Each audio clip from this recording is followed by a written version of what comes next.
Share ಮಾಡ್ಕೊಂಡಿದ್ದೀನಿ. ಹೇಳ್ತು ಮುತ್ತ film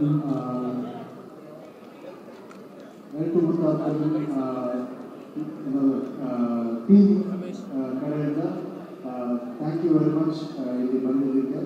and we are very proud of what we have created. It's a long process, it's been a hard process.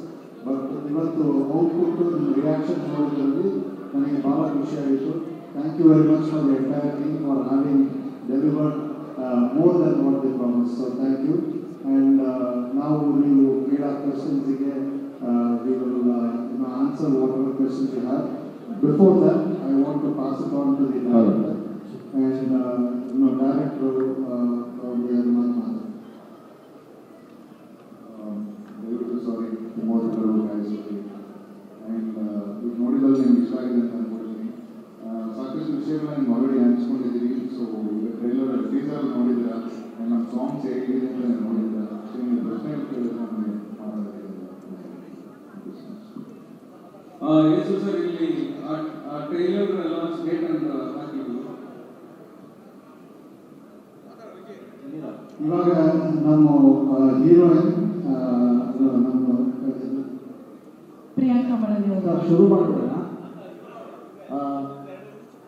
ಮೊದಲನೇದಾಗಿ ನಿಮಗೆ ಅಭಿನಂದನೆಗಳು. ವಿಷಯ ಏನು ಅಂತಂದರೆ, ಈ ಸಿನಿಮಾ ಕನ್ನಡದಲ್ಲಿ ಸಾಕಷ್ಟು ಭರವಸೆಯ ಸಿನಿಮಾಗಳು ಬಂದು, ಕುತೂಹಲ ಮೂಡಿಸುವಂಥ ಸಿನಿಮಾಗಳು ಬಂದು, ಪ್ರಯೋಗಾತ್ಮಕ ಸಿನಿಮಾಗಳು ಕೂಡ ಬಂದು. ಸೊ ಆ ಸಾಲಿನಲ್ಲಿ ಇದು ಒಂದು ಸೇರುತ್ತೆ ಅನ್ನೋ ಸೂಚನೆ ಕೂಡ ನಮಗೆ ಸಿಗ್ತಾ ಇದೆ. ಸೊ ಒಳ್ಳೆಯದಾಗಿ. ನನ್ನ ಪ್ರಶ್ನೆ ಏನು ಅಂದರೆ, ಇದನ್ನು ಯಾವ ವರ್ಗಕ್ಕೆ ಸೇರಿಸ್ಬೋದು? ಅಂದರೆ ಹಾಡುಗಳನ್ನ ಕೇಳಿದ್ವಿ, ಕೊಡವ ಹಾಡುಗಳನ್ನ ಕೇಳಿದ್ವಿ. ಸೊ ಅಲ್ಲಿಗೆ ಕೊಡವ ಭಾಷೆ ಕೇಳಿದ ತಕ್ಷಣ ಇದು ಪ್ರಾದೇಶಿಕ ಭಾಷೆಯ ಸಿನಿಮಾನ ಅನ್ನೋ ಅನುಮಾನ ಬರ್ತದೆ.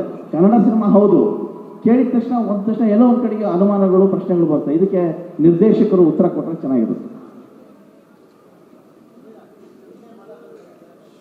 ಇದು ಒಂದು ಪ್ರದೇಶಕ್ಕೆ ಸೀಮಿತವಾದ ಸಿನಿಮಾ ಅಲ್ಲ. ಅದು more regional is more universal ಅಂತ ನಂಬಿಕೆ ಇಟ್ಟು ಇದನ್ನು ಮಾಡಿದ್ದೀವಿ. ಆ್ಯಂಡ್ ಇದು ಬರೀ ಕೊಡಗು ಸೀಮಿತ ಅಲ್ಲ, ಕೊಡಗನ ಕಥೆನ ಇಡೀ ಕರ್ನಾಟಕ ಕೇಳಕ್ಕೆ ಹೊರಟಿದ್ದೀವಿ. ಸಾಧ್ಯ ಆದರೆ ನೀವೆಲ್ಲ ಸಪೋರ್ಟ್ ಮಾಡಿದ್ರೆ, ಜನಗಳ ಸಪೋರ್ಟ್ ಮಾಡಿದ್ರೆ, ಕರ್ನಾಟಕದ ಆಚರಣೆಗಳ ಟ್ರೈ ಮಾಡ್ತಾ ಇದ್ದೀವಿ ಸರ್. ಆ್ಯಕ್ಚುಲಿ ನನಗೆ ಗೊತ್ತಿದ್ದ ಪ್ರಕಾರ ಈ ಸಿನಿಮಾಗೆ ಬೇರೆ ಯಾರೋ ಒಬ್ಬ ಸ್ಟಾರ್ ನಟ ನಡೆಸಬೇಕಾಗಿತ್ತು. ಆದರೆ ನೀವೇ ಎಲ್ಲ ಸೇರಿ ಕೊನೆಗೆ ಹೊಸಬರು ಸೇರ್ಕೊಂಡು ಮಾಡುವಂಥ ಸಿನಿಮಾ. ಸೊ ಯಾವ ದೊಡ್ಡ ಟೆಕ್ನಿಷಿಯನ್ಗೂ ಅಥವಾ ದೊಡ್ಡ ಸ್ಟಾರ್ಗೂ ಕಮ್ಮಿ ಇಲ್ಲದಂಥ ಒಂದು ವಿಜುವಲ್ ನಮಗೆ ಕಾಣ್ತಾ ಇದೆ. ಸೊ ಆ ಭರವಸೆ ಕೂಡ ಸಿನಿಮಾದಲ್ಲಿದೆ.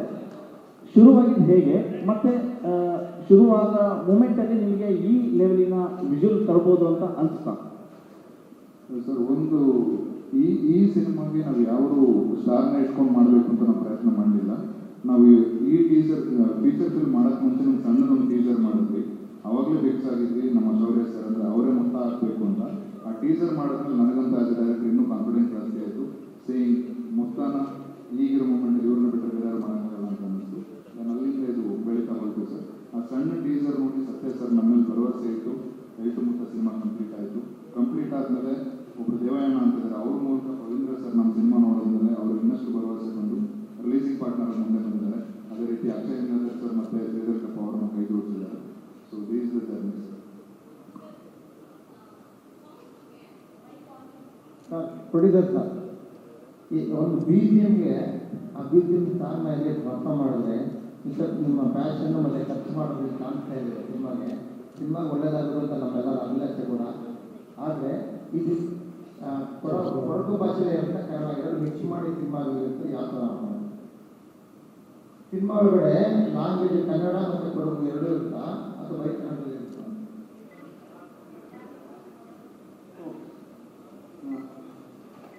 ಸ್ವಲ್ಪ ಮಾನಿಟರ್ ವಾಲ್ಯೂಮ್ ಕೊಡ್ತೀರಾ?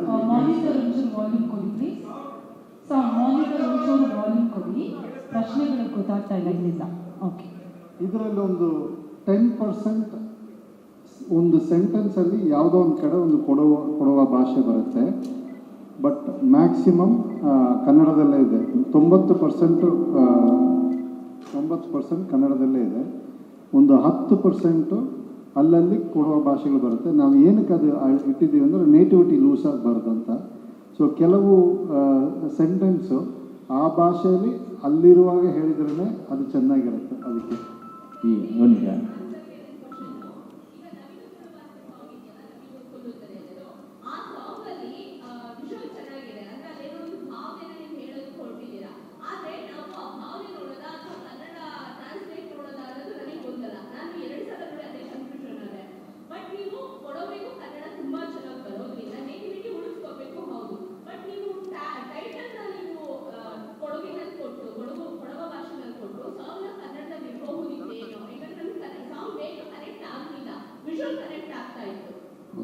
ಎರಡು ವರ್ಷನ ಮಾಡಿ ನೋಡಿದ್ದೀವಿ ನಾವು.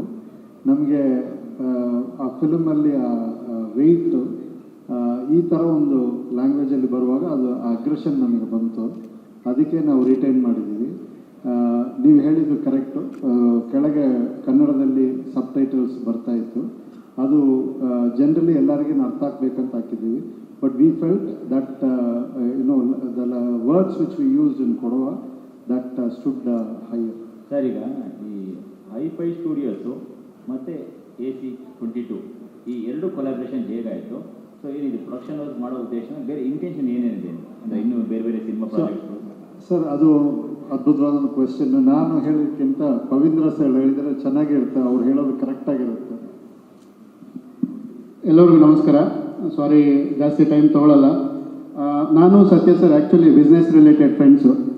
ಸೊ ಯಾವುದೋ ಒಂದು ಡಿಸ್ಕಷನ್ ಬಂದಾಗ, ಈ ಮೂವಿದ ಬಗ್ಗೆ ಇದು ಬಂದಾಗ I said I want to be part of this. So ಅದಕ್ಕೋಸ್ಕರ ನಾನು ಅಸೋಸಿಯೇಟ್ ಆಗಿದ್ದೀನಿ. So going forward collaboration will be a next future of any industry. ಈ ಥರ ಇರೋದ್ರಿಂದ ನಾವು ಇನ್ನೂ ಹೆಚ್ಚು ಹೆಚ್ಚು ಪ್ರಾಜೆಕ್ಟ್ಗಳನ್ನ ಜೊತೆಗೆ ಮಾಡುವ ಎಲ್ಲ ಒಂದು ಪ್ಲ್ಯಾನ್ಸ್ ಇದೆ. ಅದಕ್ಕೋಸ್ಕರ ಕೊಲಾಬರೇಟ್ ಆಗಿದ್ದೀವಿ ಸರ್. ಯಾಕಂದರೆ ಒಂದು ಹೊಸ ತಂಡ ಕಟ್ಕೊಂಡಾಗ ಈ ಬಜೆಟ್ ಸಿನಿಮಾ ಮಾಡೋ ಸ್ವಲ್ಪ ಯೋಚನೆ ಮಾಡ್ತಾರೆ. ನೀವು ಯಾವ ಧೈರ್ಯದ ಮೇಲೆ ಇಷ್ಟೊಂದು ಬಜೆಟ್ ಹಾಕಿ ಈ ಒಂದು ಈವೆಂಟ್ ಇನ್ಸ್ಟಿಟ್ಯೂಟ್ ಅಂತ ಮಾಡಿದ್ರು ಹುಬ್ಬಳ್ಳಿಲಿ ಕೂಡ. ಸೊ ನಮ್ಗದೊಂದು ಯೋಚನೆ ಇದೆ, ಹೊಸಬ್ರು ಬಂದಾಗ ಹೇಗೆ ಸಸ್ಟೈನ್ ಆಗಿ. ಖಂಡಿತವಾಗ್ಲೂ ಸರ್, ನಾನು ಕಂಪ್ಲೀಟ್ ಮೂವಿ ನೋಡಿದ್ದೀನಿ, ಕಂಟೆಂಟ್ ನೋಡಿದ್ದೀನಿ. ಅದು ನೋಡಿದ ತಕ್ಷಣ ನನಗೆ ಈ ಥರ ಒಂದು ಕಂಟೆಂಟ್ ಇದಕ್ಕೆ ಪಾರ್ಟ್ ಆಗಿರಬೇಕು ಅಂತ ನಾನು ಬಯಸಿ ಇದಕ್ಕೆ ಬಂದಿದ್ದೀನಿ ಸರ್. ನಿರ್ದೇಶಕರು ಯಾಕೆ ಇದು ನೋಡಿದಾಗೆ ಒಂದು ಕಂಟೆಂಟ್ ಓರಿಯೆಂಟ್ ಸಿನಿಮಾ ಅಂತ ಅನ್ಸುತ್ತೆ. ಕೆಲಸ ಇದೆಯಾ ವಾಯ್ಸ್ ಮಾತಾಡಲಾಗ್ತದೆ ಸರ್. ಇದು ಟೀಸರ್ ನೋಡ್ತಿರೋ ಒಂದು ಕಂಟೆಂಟ್ ಓರಿಯೆಂಟ್ ಸಿನಿಮಾ ಅನ್ಸುತ್ತೆ. ಈ ಕಂಟೆಂಟ್ ಸಿಕ್ಕಿದ್ದು ಹೇಗೆ ನಿಮಗೆ? ರಿಯಲ್ ಇನ್ಸಿಡೆಂಟಾ? ಈ ಕತೆ ಹೇಗೆ ಹೊಡೆದಿದ್ದು?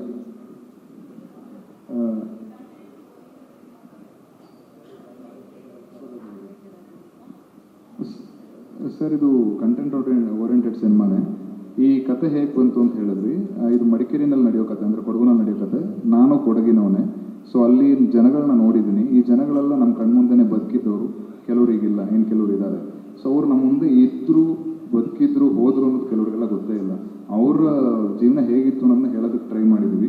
ಆ್ಯಂಡ್ ಅದ್ರ ಜೊತೆ ಕೆಲವೊಂದು ರಿಯಲ್ ಇನ್ಸಿಡೆಂಟ್ನ we have told in a fictional ಬಿ, ಅಂದರೆ ಸಿನಿಮ್ಯಾಟಿಕ್ ಆಗಿ ಏನು ಹೇಳಬೇಕು ಅದನ್ನು ಹೇಳಕ್ಕೆ ಕೊಟ್ಟಿದ್ವಿ ಸರ್. ಶೂಟಿಂಗ್ ಕಂಪ್ಲೀಟ್ ಕೊಡಗಲ್ಲೇ ಮಾಡಿದ್ದೀರಾ? ಹೌದು ಸರ್, 55 ಡೇಸ್ ಕಂಪ್ಲೀಟ್ ಕೂರ್ಗಲ್ಲೇ ಶೂಟ್ ಮಾಡಿದ್ದು. ಒಂದು 3 ಡೇಸ್ ಮಾತ್ರ ಕನಕಪುರದಲ್ಲಿ ಶೂಟ್ ಮಾಡಿದ್ವಿ. ಪಾರ್ಟಿ ಸಾಂಗ್ ಎಲ್ಲ ಏನು ನೋಡಿದ್ರಲ್ಲ, ಇಟ್ ವಾಸ್ ಶಾಟ್ ಇನ್ ಕನಕಪುರ. ನಿಮ್ಮ ಸಿನಿಮಾದ ಹೀರೋ ವ್ಯವಸ್ಥೆ ವಿರುದ್ಧ ಹೋರಾಡ್ತಾನ ಅಥವಾ ವ್ಯಕ್ತಿ ವಿರುದ್ಧ ಹೋರಾಡ್ತಾನ? ಇದು ಒಂದು ಸಂಘರ್ಷಣ ಸಿನಿಮಾನ ಸರ್? ಅವನು ಬದುಕಕ್ಕೆ ಹೋರಾಡ್ತಾನೆ. ಒಂದು ದಿನ ಅವನು ಮುಖ್ಯ ಉದ್ದೇಶ ಏನಂದರೆ ಊಟ ಮಾಡೋದು. ಅದಕ್ಕಿಂತ ಮುಖ್ಯ ಉದ್ದೇಶ ದಿನ ಊಟ ಮಾಡೋದು. ಯಾರಾದರೂ ಸತ್ತರೆ ನಾನು ಬದುಕ್ತಾನೆ. ಇದು ಯಾರ ವಿರುದ್ಧ ಹೋರಾಟನೂ ಅಲ್ಲ, ಅವನು ಬದುಕಬೇಕು ಅನ್ನೋ ಛಲ ಇರುತ್ತೆ. ಆದ್ರೆ ಬದುಕಿನ ಛಲ. ಸ್ವಾದಿಷ್ಟತೆಯ ಸ್ವಾದ, ತಾಜಾತನದ ಆಹ್ಲಾದ, ಉತ್ತಮ ಆರೋಗ್ಯ ಮತ್ತು ಹೆಚ್ಚಿನ ರೋಗ ನಿರೋಧಕ ಶಕ್ತಿಯ ವೃದ್ಧಿಗೆ ಈಗ ನಿಮಗೆ ಸಿಗುತ್ತಿದೆ ಉತ್ತಮ ಗುಣಮಟ್ಟದ ಪೌಷ್ಟಿಕಾಂಶ. Shri Vaidik millet health mix. ಇದು ಸಿರಿಧಾನ್ಯಗಳ ಸಂಪತ್ತು.